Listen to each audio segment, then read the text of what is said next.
I'm looking at the live stream.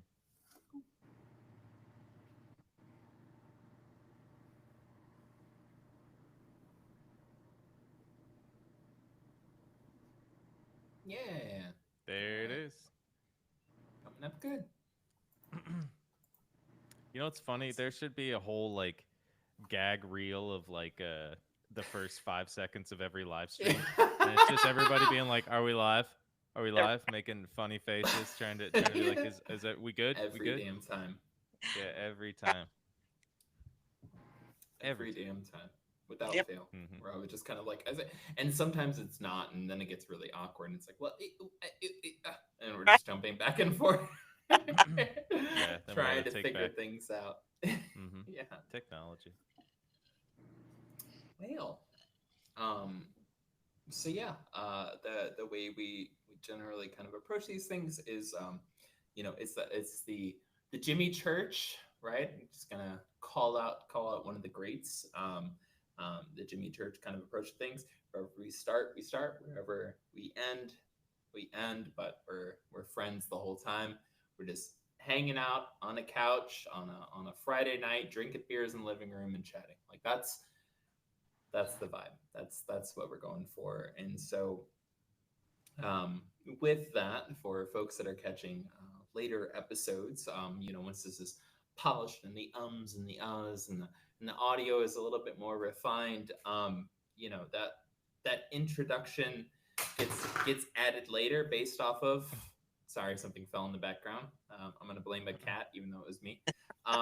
But Hmm. um, but no, the introduction kind of gets put up later based off of where things go because we don't know, right? Right. We, Hmm. we we don't know. We have some bullet points, we have some ideas that we want to hit, but hey, man, if it's a good point, we're gonna keep digging and we're gonna keep chatting. So Hmm.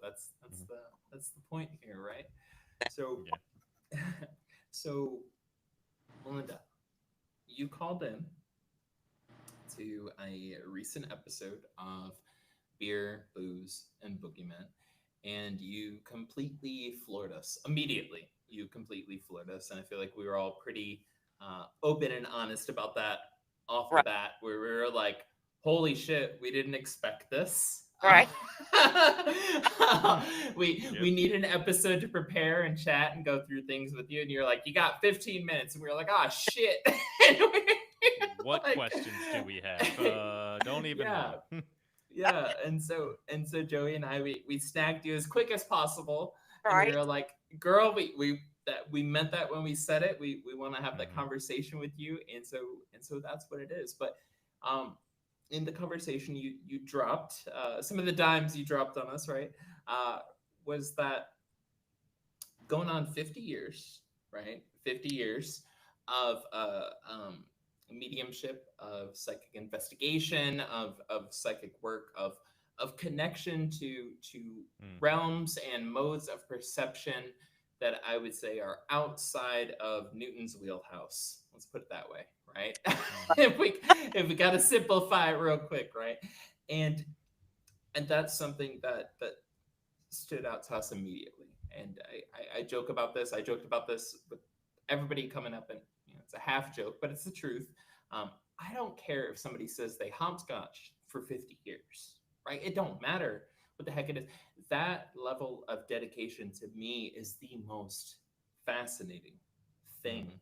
with somebody because the questions, the trials, the tribulations, the things that folks have run up against for the course of 50 years of dedication to anything is Right. something that if we're going to respect our elders, if we're going to look at folks and learn moving into the next generation, we need to step back and we need to look at folks who have dedicated time. I don't care what it is, dedicated time.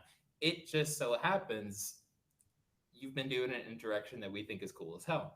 So Oh yeah. so so so you've been doing psychic mediumship. You've been doing and correct me at any point, please. That's okay. I got a big mouth. I'm used to being corrected. It's fine. But you've been doing like energy work, right? Around things, around like looking into things, digging into things, tapping into things, being perceptive, for decades, Hmm. right? Yes. we're in our 30s.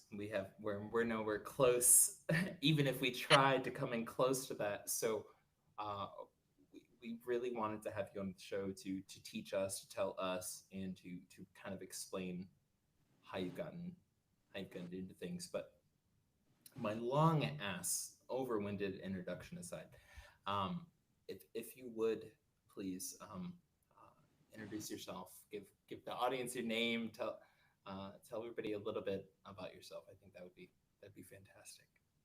Okay, well, first I want to say it's an honor to be here. My name is Melinda Woolfrom, and I did come on the show for a 15-minute thing, and I was like, but basically, when I was 7 years old, that's the earliest I remember. And how it all began is I was in school, and over the weekend, one of our fellow students was in a car accident with her parents. And the teacher was standing in front of the classroom, and she was saying, you know, I'm not going to say the name for privacy reasons, but she was telling us, that she had been involved in an accident. She did pass away. And then I raised my hand and I'm like, no, she's sitting at her desk. And the teacher looked at me and she goes, Melinda, that's not very funny. And I'm like, I'm not trying to be funny. She's sitting at her desk. I said, she's looking at us. And of course, she sent me to the principal's office.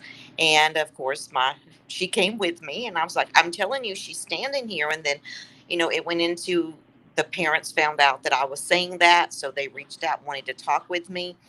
And I was sat there and I told him, she said that the mother was very distraught over what happened, of course. And I said, she's telling me to tell you that the necklace that she had on that you're trying to find, it fell down and it went underneath the seat. And I said, but it's wrapped up in something.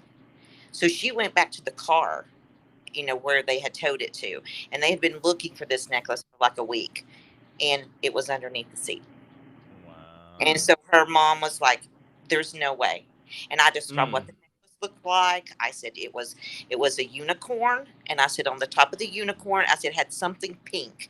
And it had on it like a pink. And some people call it a oh Lord, here we go. Some people call it a beanie. Some people call it a toboggan. I call it a toboggan, but whatever. Okay. Controversial. Are you talking about the hat that Gil's wearing? That's a toboggan? Yeah. Yes, that's a toboggan. Oh, okay. Interesting. Some people call it a beanie. I've always heard it as a toboggan, so that's what I call it, and people get really kick out of it. But so that was the beginning. That was the beginning of it. I was raised here in Tennessee, and the people that raised me, I'll tell you of another incident. I was 13. They took me to a church, said that, I had the devil in me. Because I was obviously. Sorry. I'm so sorry. Yeah. A lot of my favorite stories start off with they have the devil in them. And they took me to this church and and they was telling the preacher this and this and that. And then I was sitting there and they was making me attend every Sunday. Every time the doors were open, they was making me go. And I was sitting there one day and the preacher was standing up there talking about adultery and all of this stuff. And I raised my hand and he calls upon me and I said, you're sitting there and you're telling everybody not to commit adultery, but you are. His wife turns around and looks at me and I'm like, yeah. I said, and I said, and if you want proof, I said, look in his briefcase, that bag thing over there. She goes toward, and she gets it, and she opens it up, and there's proof. There you go. And you stand up there and you preach this, and I said, yeah, right. And I said, you're saying I got the devil in me? You need to relook at yourself. So needless to say, I was never welcome back to that place again. The devil put that in there. I didn't put that in there. Melinda, I'm just going to go ahead and say, That's I think awesome. you're already a fan favorite in terms of interviews. Hell yeah, girl. Keep at it. I'm awesome. so here for this. I know we got some folks, and like when I say satanic church, I mean the actual satanic church, not the wannabe people, but the actual folks who are like eye for an eye, take care of yourself, respect your space. Like the satanic folks who don't believe in Satan, which is the real satanic church. There's a Right. huge distinguishing factor between the 90s propaganda and the Mhm. reality of Satanists, which 99% of Satanists are atheists. People need to understand Exactly. that. There is no nuance here. That is a harsh reality of like folks just being like, no, don't treat me like shit. I won't treat you like shit. Like, like very straight up. But I know a lot of Satanists listen to this show, and they're gonna fucking love you already. They're eating you up already. They're like, hell yeah, girl.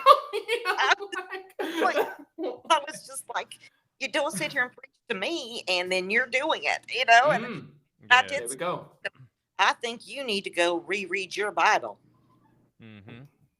And, Yeah, I have all respect for every religion or non religion or 100%. whatever.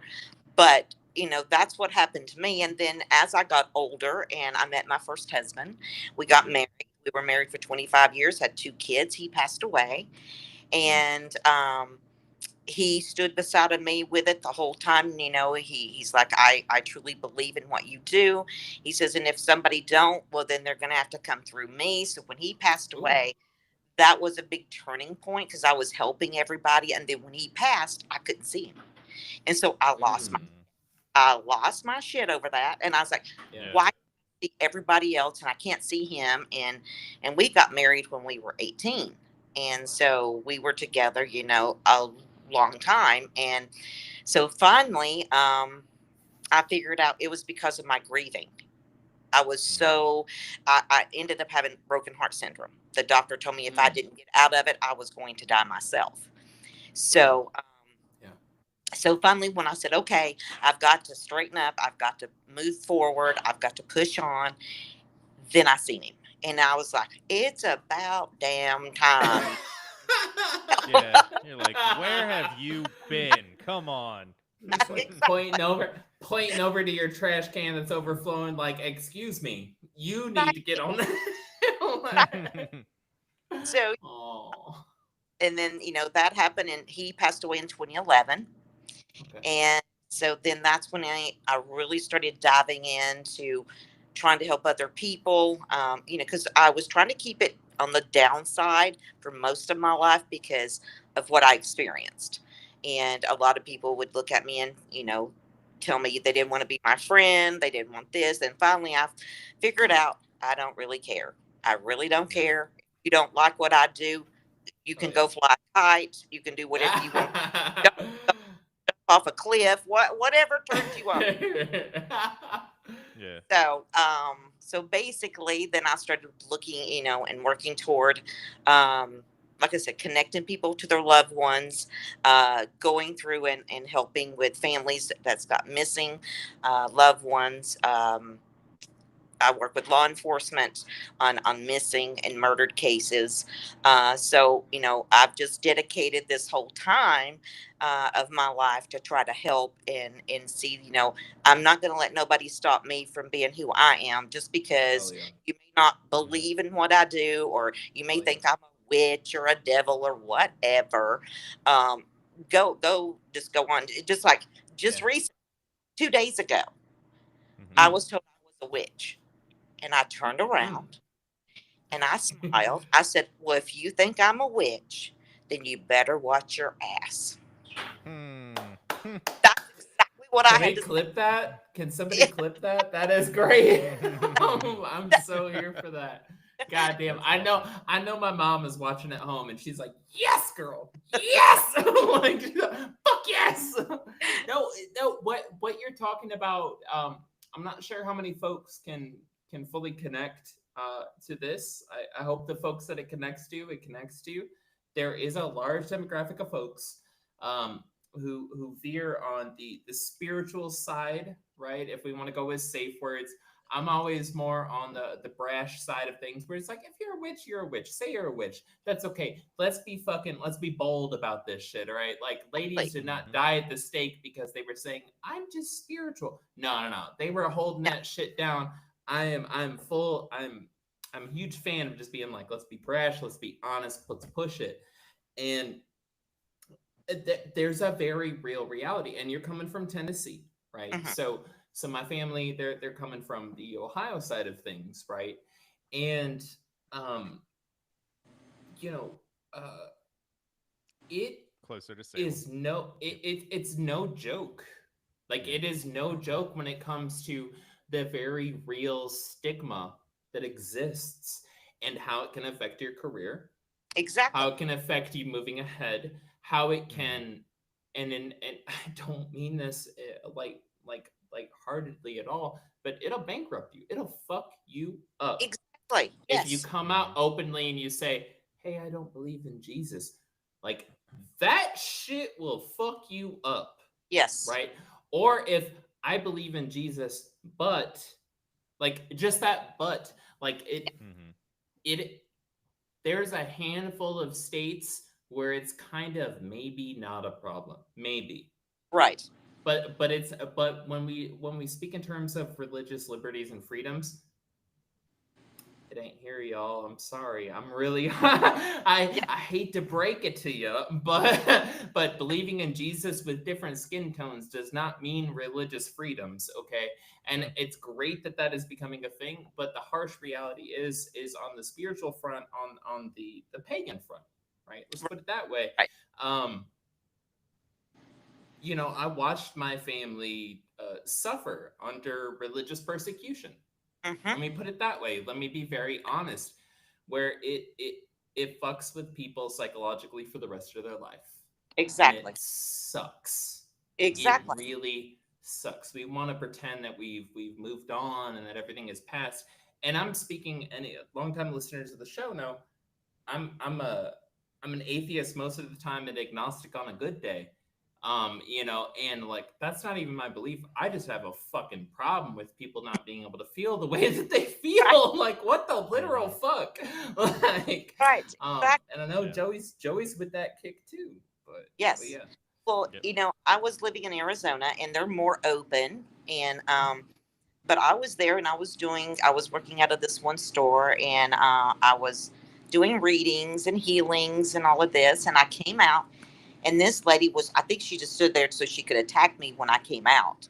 And she started telling me, the devil thing and I said, "Okay, all right." I said, "Let's." She and her husband was standing behind her and he was like mouthing telling me to give it to her. And I was like, Damn. Okay. Okay. I was like, All right. I said, "You read your Bible?" She goes, "Yes, I do." I All said, right. "Okay." In your Bible, I said, "I call him the creator." I said, "I'm Native American." I said, "I call him the creator."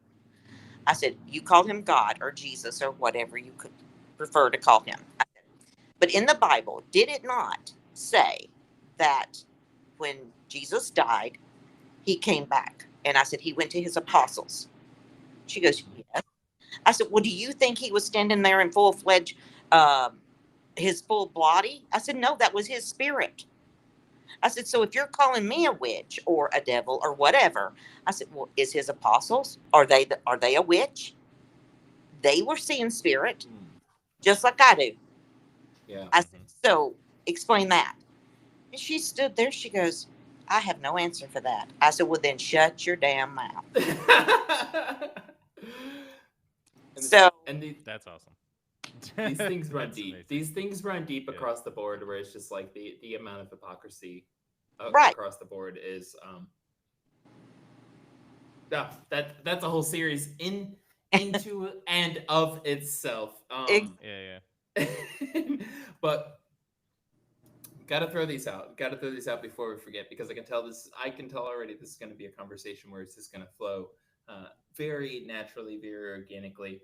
I don't want to forget. We had two specific Patreon submissions, and our patrons, um, it, they're fucking awesome, folks.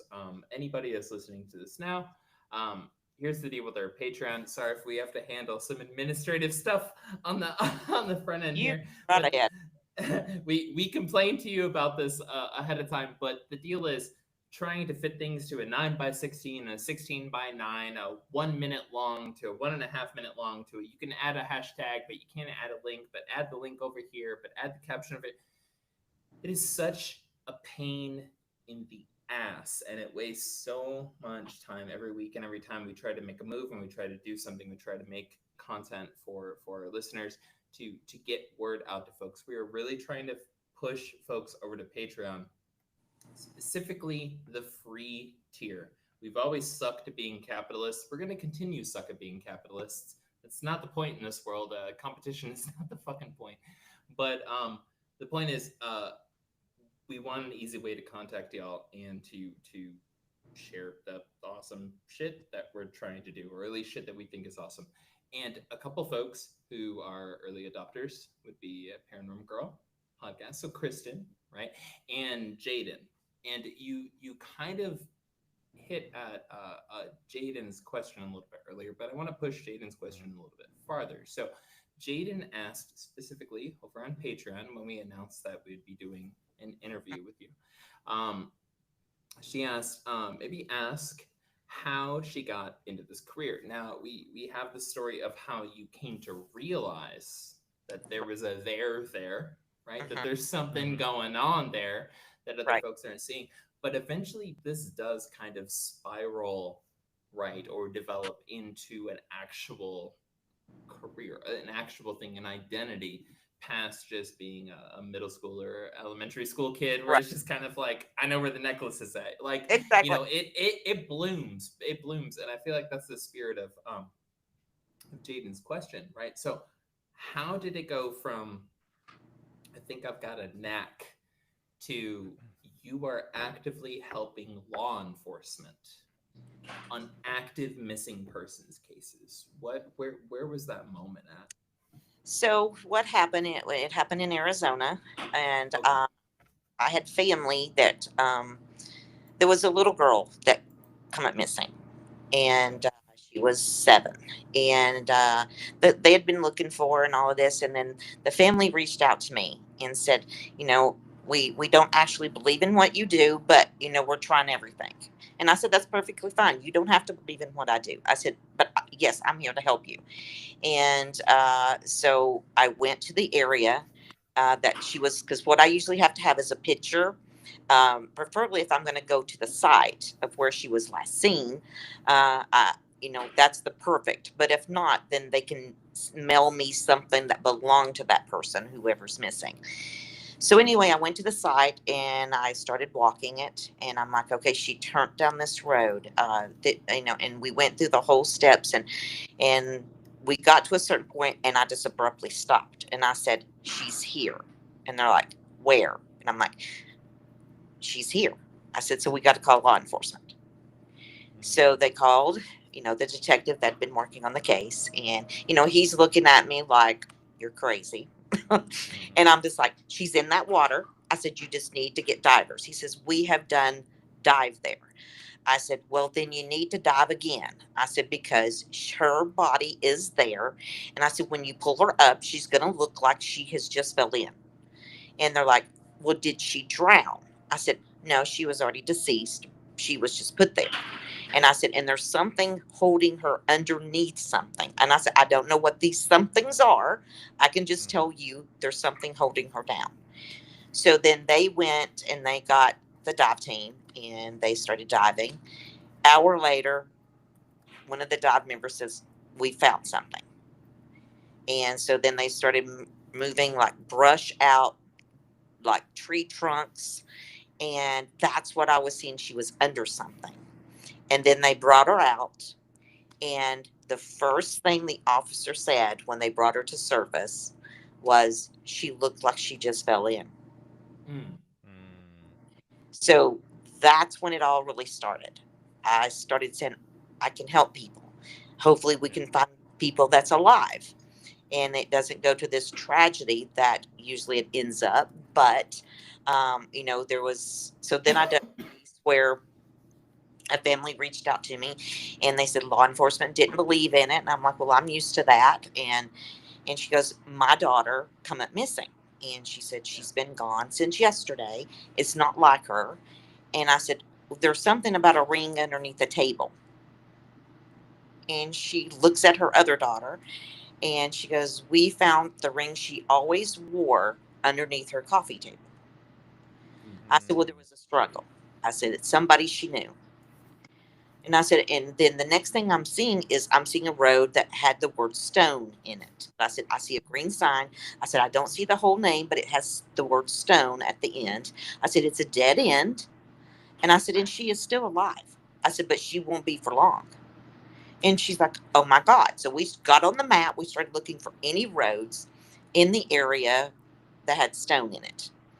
So 10 miles away, we found one that had stone in it, and it was a dead end. And I said, was her car found somewhere, like on the side of a road? I said, and her cell phone was thrown out. And her mom said, yes, they did find her car. I said, okay, from that car, I said, this road is exactly 2 to 3 miles away. Yeah. So she goes to where the car was found and she starts looking. And then she calls me and she says, Melinda, I have found a road called Sandstone. She says, it's a dead end. I said, call law enforcement. I said, don't you dare. She says, it's my daughter. I'm going. Which I would have done the same thing. Yeah, Who the yeah. fuck wouldn't? You know, Yeah. she goes down through there and I had told her, I said, it's like a mobile home. I said, but there's a barn, like a real, and you're going to laugh. I said, a rickety looking barn is all I can say. Yeah. And so she goes down there and she's at the very end of the road. She says, there is a mobile home.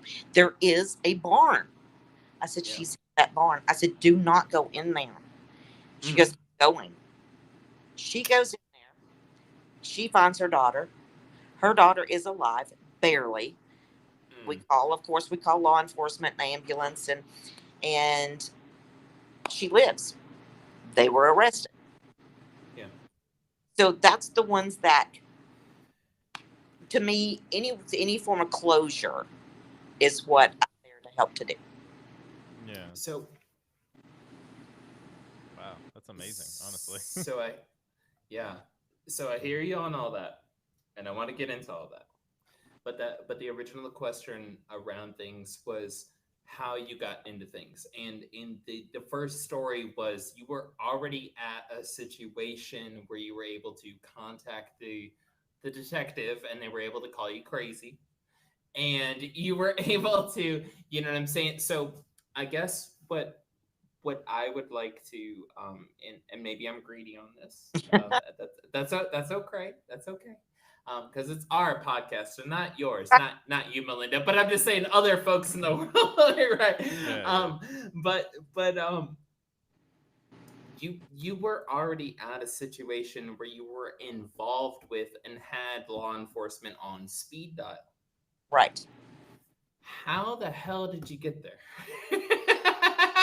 because I'm looking at my own situation with my little skulls and books in the background, and I'm like, I got a ways to go before I got Detective Dan on speed dial over here. So like, how did you move up to the point where you're looking at a freaking reservoir, like there's a little girl's body in that shit, and it's held underneath something, and it's because like, look, if this was scene one of a movie, there'd be some explaining to do. That's all I'm saying. So walk me through that if you would, please. I honestly I want to know the origins. Well, I guess, it's just started from, I started seeing things about the passing of people. And I would see, okay, well, they're over here. And I was afraid to go into law enforcement because I was afraid they'd think I was involved in it. And how did you that step though? Like that is a legitimate step. Like you graduated from this shit is going on and I'm sitting in my bedroom awkwardly at night just being like, holy shit, this is real, to being like, I need to contact detective I don't even know who. You know what I'm saying? Like that was a real step you had to take. So I guess that's what I'm kind of trying to dig at, is like the nitty gritty of, because we have to assume there might be folks with similar gifts, similar talents watching this, not now, years from now, at some point in time, because assuming the internet still exists, which by the time the internet doesn't exist, we got other problems anyways. So at some point in the future, somebody might be hearing this, and they might be legitimately being like, how the fuck do I take that step? I realize I have this. So I guess that's what I'm trying to harken back. I'm really trying to pull back to that specific moment of when the fuck did that transition happen? Because that's a real step. That's a graduation right there. Right. So basically, what I did, there was a case that I heard on the news, and I try not. I don't listen anymore. But I heard it on the news, and then it started really bothering me. I started getting what I call visions of the person that was missing. So then you're gonna laugh. I faxed. No, I won't. I faxed in information, and I done it from the library because Jim still faxes, so don't worry about that. Yeah, you're not. No, I literally 90% of my day is on spreadsheets. You're not gonna trump me on this, lady. I'm sorry. I'm so sorry, Melinda. I'm sorry. So that's the way I'm just teasing. Because I was afraid. But then I finally said, what I would send in, then they would go, and then I would hear in the news they found the person and they said they had got a tip. Okay. I assumed it was my tip. So then I started, okay. All right. So then, and then I got to the point where I said, you know what? They may think I'm involved, but I'm going to put my foot out there. That has to be a weird fucking moment, though. Where you're like, hey, the murder weapon was actually an Instagram lighting sale that was sold through Temu for $13.95. It was shipped to only 3 people in the country. Yes, I'm one of them. I wasn't involved, but the discount was good. Okay, like, that's a weird fucking... What do you do? What the hell do you do? Well, basically, the way when I first done that, and I reached out, and I told him, I said, you're going to think I'm involved. And I said, I get that 100%. Yeah. I said, but I'm just telling you, the only thing I can tell you is what I'm being shown. And the detective was a little bit hesitant. He said, well, tell me what you're being shown, because it was about this lady that had died in her home. And I said, only thing I can tell you is to look underneath the cabinet in her bathroom. I said, it shows out into her bedroom. And he goes, how do you know that? That's very specific, yeah. And I said, because she's showing it to me. And I said, but there's proof of what happened to her. I said, because she was fearful of something was going to happen to her. And I said, so there's some kind of camera there. So he goes back and he does find it. And it shows exactly who committed it. It showed the whole 9 yards. And he asked me to come into the office. And I said, are you going to put me in jail? Did you see me on that video camera? Because that wasn't me. And he goes, no. He says, you've got me intrigued. Okay. He said, it was exactly where you said, and you said it was going to show who done it. And he says, and if you were involved, he said, you would be on the camera. And I said, yeah. Okay. But I still don't trust you. Yeah. Well, How could he? And, he has me to sit down, and I'm talking, and I'm telling him. And I didn't know that he had the victim's family watching in the other room. Ooh. I'm sitting, the things being honest. Yeah. Ouch. I said, no, this is what she showed me. And I said, and it had to do with the baby. I said, they were going to get divorced. Shit. And I said, and he was wanting the baby. And I said, and he knew he wasn't going to get the baby. And I said, this was his only route he thought he could go. And he looked at me and he said, would you mind talking to the parents? Oh, you're just like, ooh. That's such cop shit. I'm sorry. But that is like, they were fooling you the whole time. Like,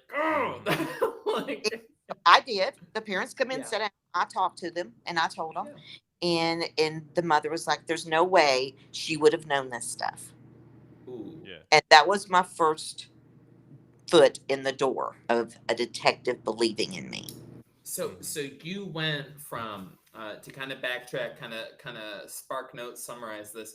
You kind of went from I'm getting these impulses way the hell too much to the point of I'm willing to risk being pinpointed, fingered as the perp here on local news as these things are coming because I'm having visions. To now I'm in the police station. A detective is starting to recognize my credentials, my legitimacy, to I'm talking to the family. So you kind of graduated through like everybody was uncomfortable. Like honestly, that was the most That uncomfortable graduation possible. Nobody wanted you to graduate, including yourself. You were just like, ah shit, I'm here. And it exactly. just kind of kept moving, lockstep all the way up. Okay, so I feel like that hits some points. I do have to pull back. I do have to ask. You specifically mentioned like the visions, Mhm. and that was I don't want to misquote, but I feel like that was your specific phrasing around like the things that you saw. When you're talking visions, are we talking Soylent Green? Like where are we going with this? Like how what and this show is not afraid of high strangeness and Right. intense experiences, right? So if you got to explain some shit that we don't understand, that's fine. We'll spend the next couple seasons looking into it. That's okay. So, Like that's Yeah. no big deal. That's what we're here for, right? Yep. But when you say visions, dear Lord, that could happen a million different ways. Would you walk us through your 5 decades of experience? Would you walk us through and please get poetic what that is like? well, whenever it first started, it happened because I was sick. You were And sick. yes, I was Okay. sick, and Okay. the people that raised me, Okay. they wasn't so nice to me, and I'll just leave it at that. Um, Okay. so I ended up getting sick over something that transpired with them, and I was seeing something that was white, and it had these black eyes, and it was like making faces Hmm. at What kind of faces? me, like Like. weird faces, like yeah, like stuff like that. And Yeah. then I got really sick, and so I know, and I did die briefly, and I Mm. came back, and then it went from seeing that to like if I would see something on the news, I would go to sleep, and some people call it a dream. I call it a vision because Okay. Mhm. it was like I was there and I was looking in on it. Yeah. If there's a difference, there's a difference, and Yes, that's okay to say. Like, who the fuck doesn't know what a dream feels like? You know yeah, what I'm saying?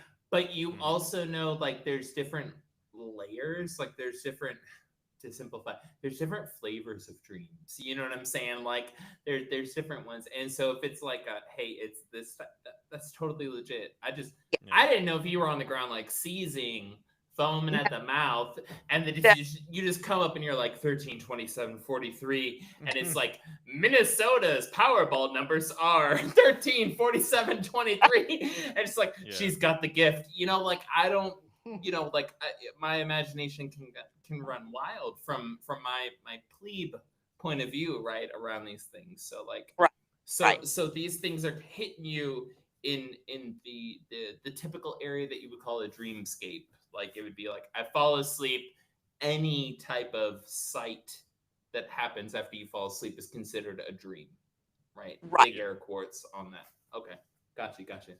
But then it developed from that. Like still, like if I was to watch the TV today and I see something about somebody's missing or murdered, that will still happen.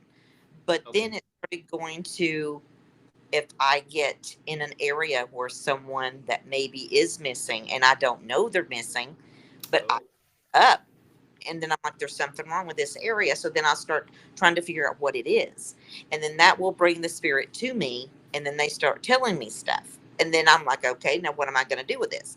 So that was the whole process that I started doing. And it led into, then I ran into Nancy Orland Weber.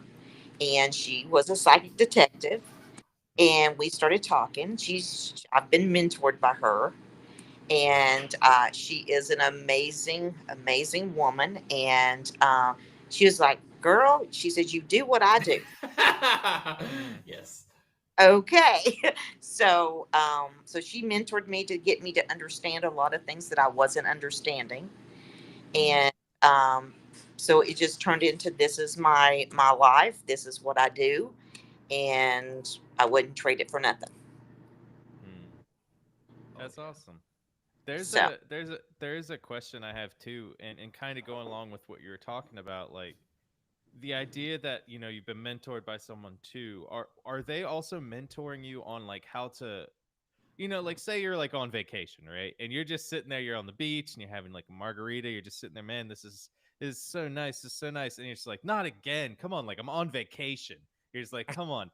Have they like with your mentorships or with working with you, have you been like is there ways that you kind of are like, okay, I have to like turn it off in a way, or is there ways to do that, or is it just always happening just when it happens?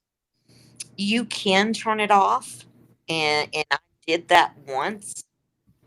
And then what occurred made me say I'll never do it again. And I haven't.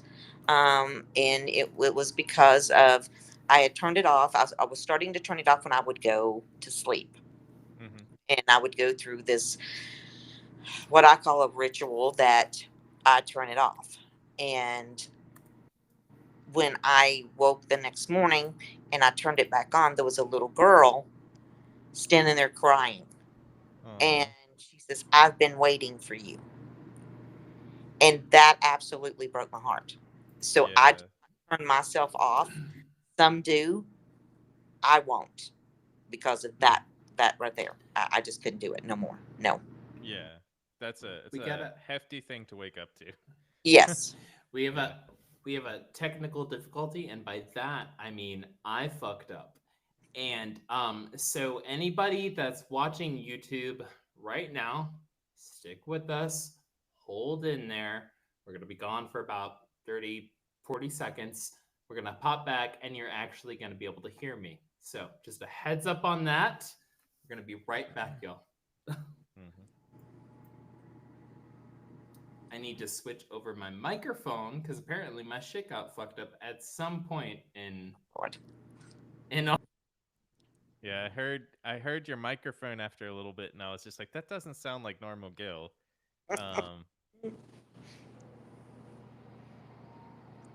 it's okay, but you were rolling there. I loved it. Sorry, like all this.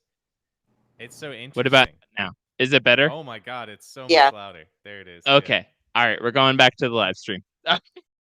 Fine.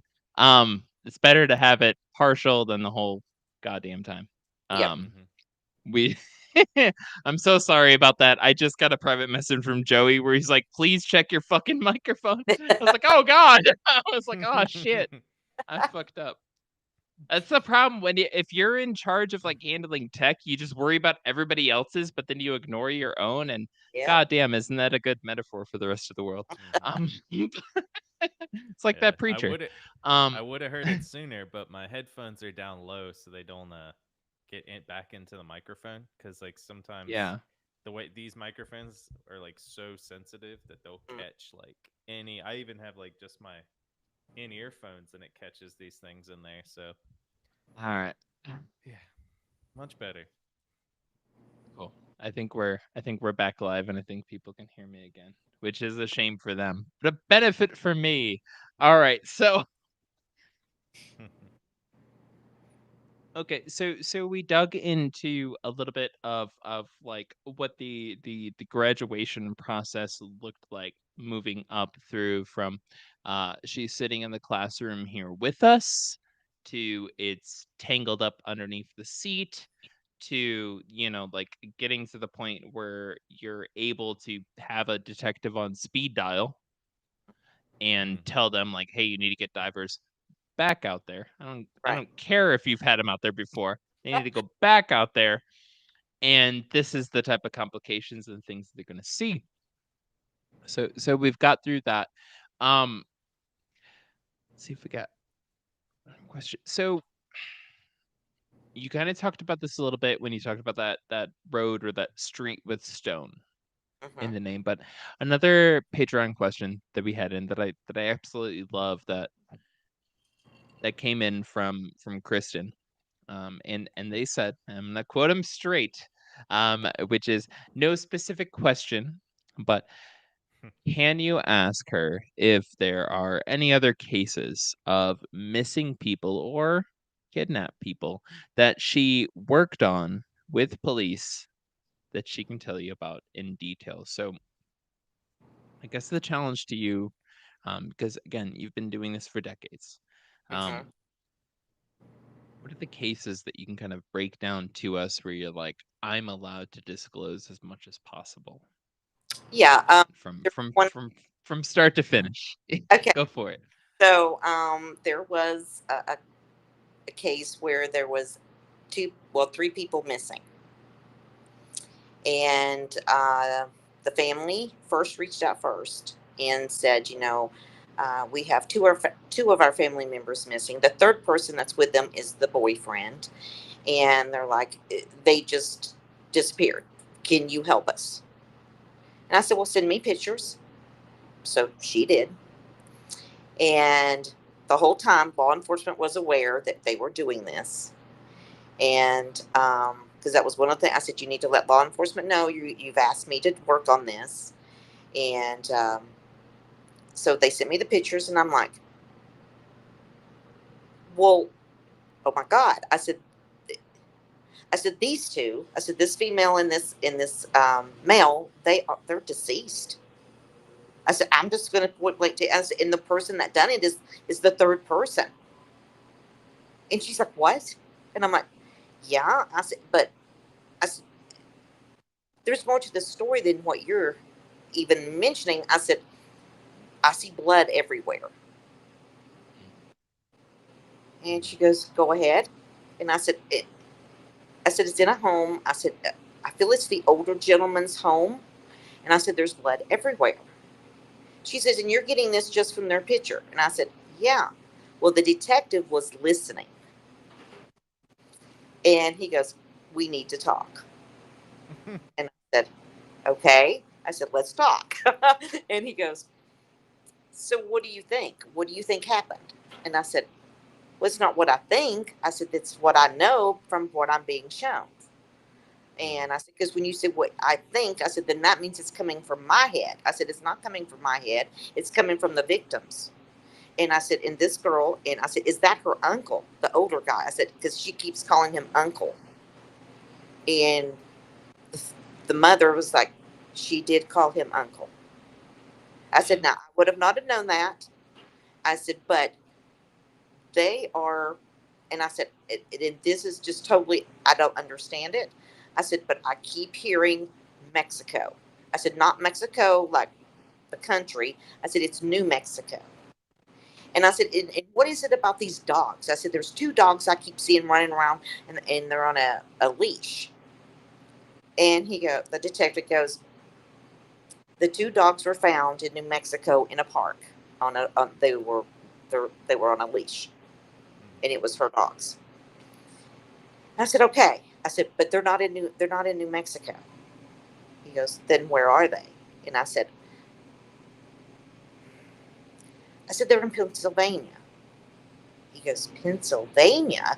And I'm like, yeah. And I said, and this even gets weirder. I said, they're buried in their car. And he goes, what? And I said, I don't know what it is with me in these dead end roads, but I said, it's on a dead end road. And I said, and in the road, I said, where they're buried, it was like a pig farm back in the day. Yeah. So he said, do you know what part of Pennsylvania? And I'm like, no. I said, they're not showing me that. I said, because they don't know. I said, so you need to start looking for pig farms. Is the only thing I can tell you. So the detective, he went and he started doing his research. And I said, this is where this younger person is. And I said, he's got family members there. So then that helped him. He says, okay. He says, I can start there. So sure enough, he found this guy in Pennsylvania. And I said, now start looking for an area in the town that he lives in that used to be a pig farm. 2 days later, he calls me. He says, we found a pig farm, and it is on a dead end road. Okay. I said, well, you need to go digging. I said, just go digging is all I can tell you. Just go digging. And he loved my accent. And he says, Mhm. this has been one of he says, even though it's a very sad situation, he says, the way you say it and the way you try to explain it, and you just tell us matter of factly, he says, we absolutely love working with you. And I said, oh, thank the Lord, and so, and he gets down there and he goes, I'll call you as soon as we know anything. I said, okay. I said, but you're going to need, I said, whatever them things are called, I said, you're going to need something bigger than a shovel. I said, them tractor things. He goes, a backhoe? And I said, yeah, that thing. I said, that's what you're going to need. And so they got in there, and like 6 hours later, he calls me. He says, we found them. They were buried in the ground in their car. Mm. And What so year was that? 2017.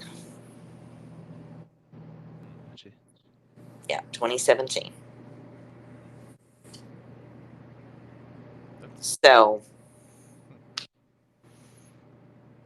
You're Wait for it. processing something there, Gil. What are you processing?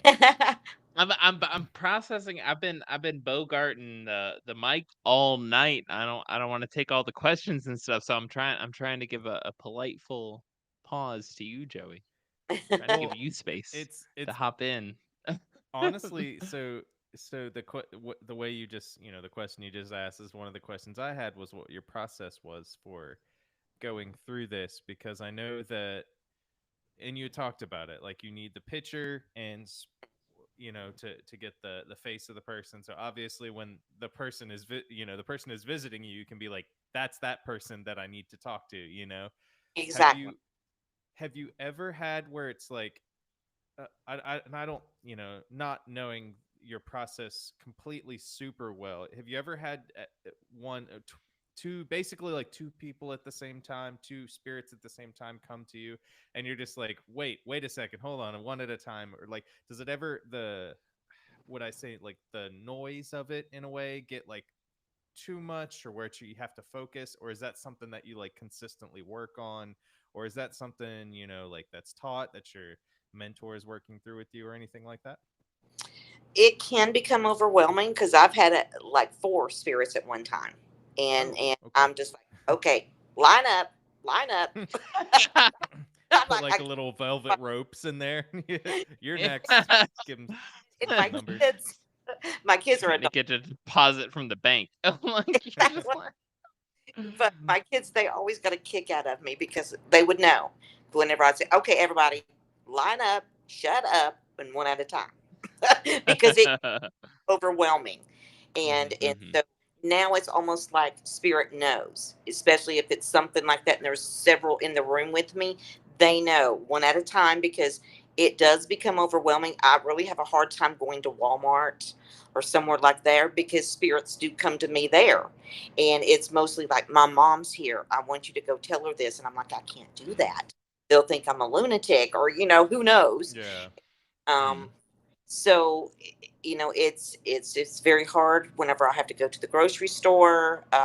But I just tell them to come with me, and we'll deal with it at a later time. And Yeah. that's usually the way I handle that. Okay. We'll just Damn. take a nice shopping trip together.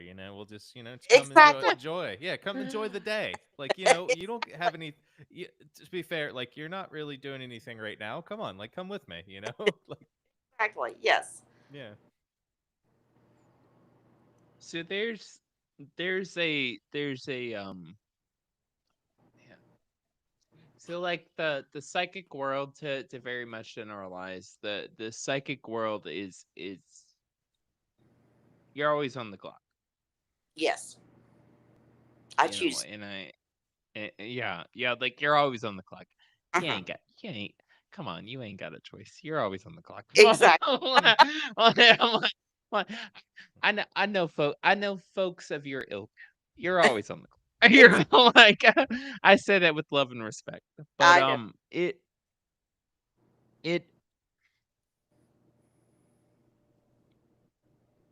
It's a shame y'all aren't more into poetry.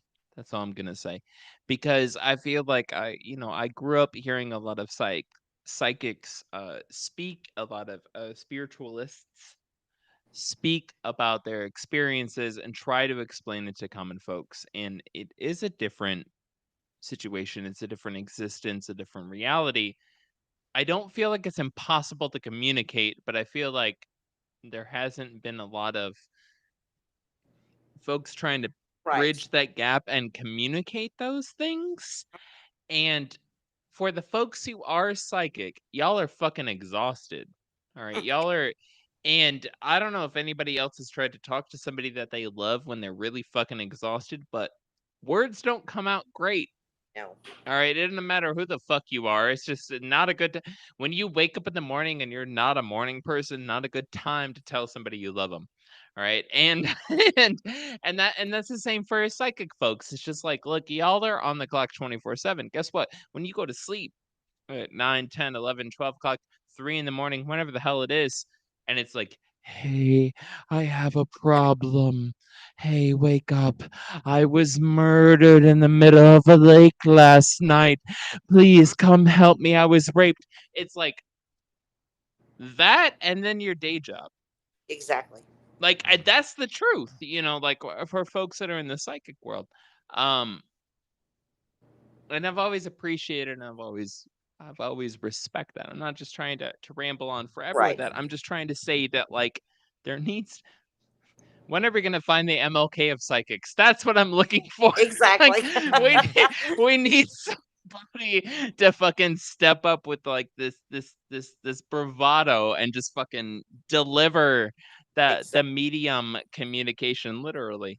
Um, I don't know where the fuck it's at. So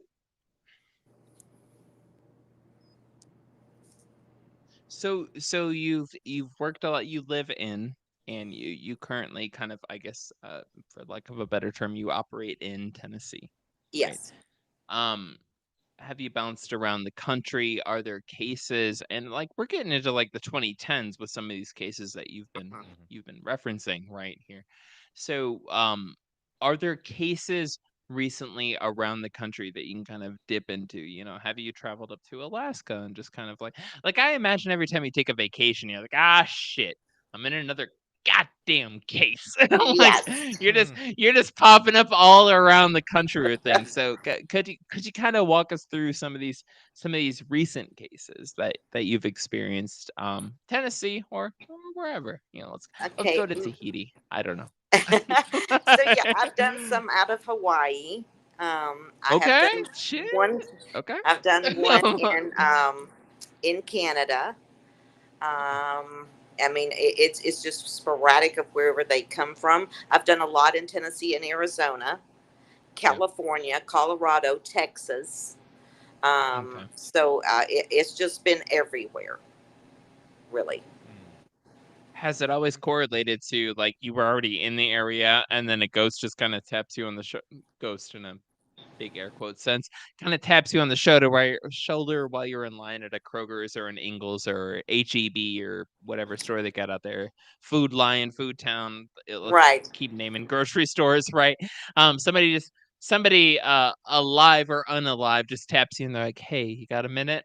Like what's that like? Because that's a huge spread to kind of be popping up around the country. Or have you gotten to a point where detectives are like, "Hey, Craig, I got somebody you need to talk to. You ain't Yes. gonna believe this shit." Has that Mm. bridge been crossed yet? Like where are we at with things? Because again, it's hard for us as interviewers because it's like we're dealing with somebody who's been alive and dealing with this specific profession longer than we've been alive. So our Right. questions are shooting out. We are Right. we are taking a long rifle 22 and just shooting straight up into space. Like we know it's going somewhere. We have no idea where it's going. Right. So please lead us in this as much as you can. Yeah.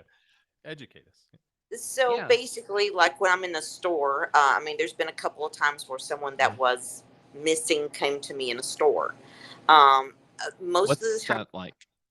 it was really hard because it's like they're wanting me to come and they want to show me right now where they're at. Do you see them? Yes, yes, I do Holy see them. shit! But the second I Ooh. just said that, you disappeared from the camera. Oh So wow. For a second, yeah. I was like, "Do you see them?" And then you disappeared.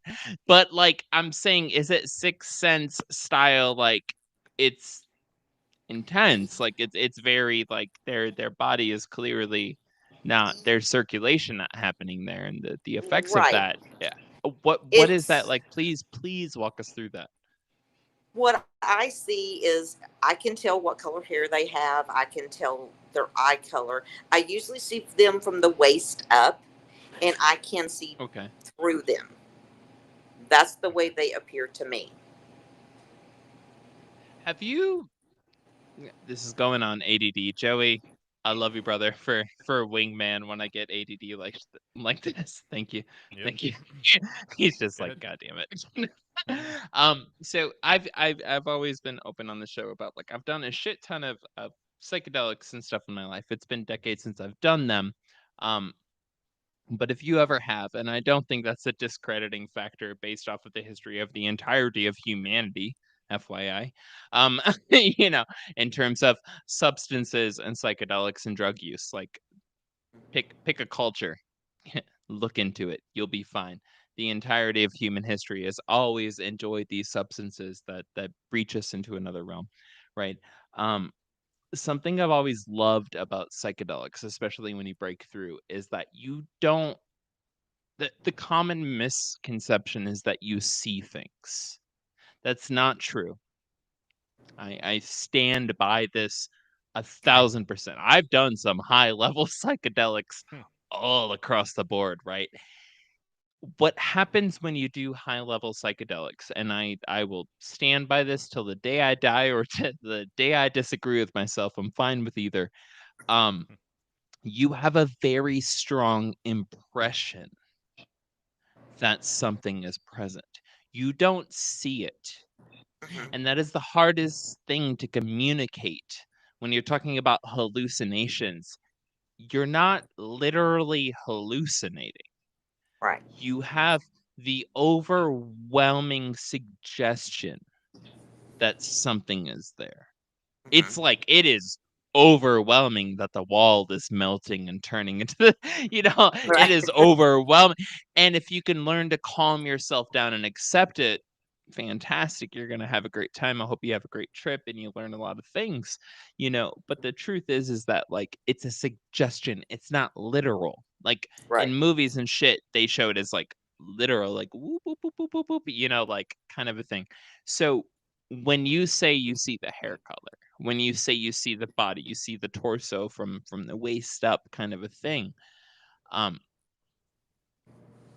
I guess I'm trying to relate in terms of, is it the suggestion, right, that you're seeing this, or are you quite literally 100% the same as anybody else walking through the store picking up tangerines, being like 2 for 33 cents, great deal?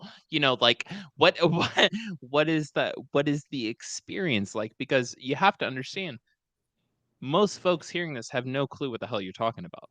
Right. Right.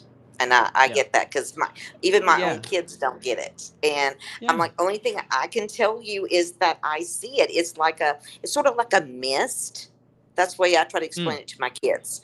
It's, okay. it's, it's like a mist that comes and then it starts forming into the face. And then I start describing what the person looks like. Yeah. So it's a full process. Like Yes. you're like rustic potatoes. Hell yeah, they're on sale. And then mist comes in, you're like, oh shit, stuff's about to go Yeah. down. Yeah. And Like then I have this to is forget a shopping. lead up. Yeah. I have to Okay. forget shopping and I have to handle what's at hand. Hmm. Okay. I've walked out of plenty grocery stores with my cart sitting there full, and people's like, "What are you doing?" And I've got something else I got to deal with, and that's just the way that it is. Yeah. And it's So been Got it. like there's like that, the forever, and so it's nothing new for me. But I do have to yeah. say this, and guys, I'm sorry, but Please, please. my phone is fixing to die, Okay. That's fine. and Shit, girl. Whatever you need to do. We're down to yeah, bounce if you need to. Yeah. yeah, I do have to. It's going to die, and I don't want it to just abruptly cut off. That's I okay. do want to come back on though. Can we Please. schedule another time? Yeah. 100%. And 100%. Yeah. I'm just like, and hopefully I won't be in the situation. I mean, you both know. Yeah. But You're also welcome to um, charge your phone right now. You can plug it in while we're recording if you need to. I'm assuming I've you tried have to, a charger in yeah, the it's not location you're at. working, and I don't know what is Ah, going on with it. Yeah, Okay. it's no We big can deal. reschedule. No We can pressure. reschedule another time. Don't worry about it. yeah, We it's appreciate like it. my phone's got hot and it's just not charging. I don't know what's going Yeah, on with it. that We're happens with good. the So, We're iPhone, good right? with that. Yeah. Well, but before I go, let me say please, this. please, Uh, please, I please. I'm gonna be. I've got a TV show that's gonna be coming out, Mhm. and I'm gonna reveal the name. Remember, Gil was wanting to know the name, Please. and I wouldn't tell him. Yes. So it is going to be called Psychic Files: Evidence of the Afterlife. Okay. Ooh, nice. So we're gonna start filming in January, and it's gonna be on all the major places that streaming is available. But I just wanted to throw that out there. I want to come back on with you guys. I'm going to be coming to Please. your area to film. You guys are going to come Yes. along with me. Yes. But I just wanted to throw it out there and say I'm sorry, but this is not working. So, Yeah. um, It's all